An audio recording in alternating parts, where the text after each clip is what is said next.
What's the one fundamental negative emotion or affect that affects all of humankind? And it has affected us since the fall of Adam and Eve in the garden. They fell prey to the spirit of rebellion, and introduced was shame. Now, shame is an insidious emotion. It wants us isolated.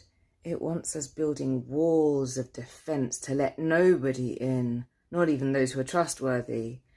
Shame wants us in silence. It doesn't want to be spoken about because speaking about shame dissolves it.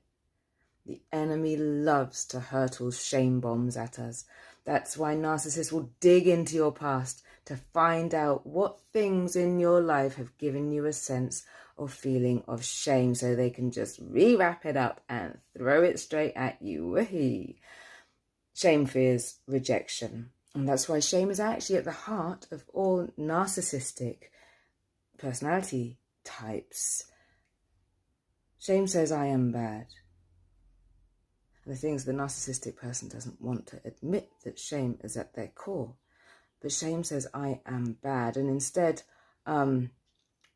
healthy guilt would say, I did something bad and I want to do something about that.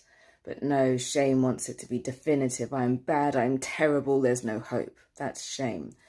An unacknowledged shame can lead to many other demons being let in, which can lead to depression, to obsessive compulsive disorders, to various addictions and numbing behaviours.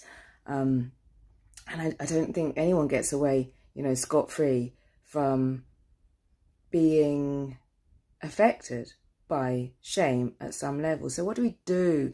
Shame was created socially in our lives, and shame needs to be healed socially too. And this is why we need to know what our values, our core values really are, because then we will have proper boundaries. If someone's behaviours and actions don't align with those core values, they won't be let in.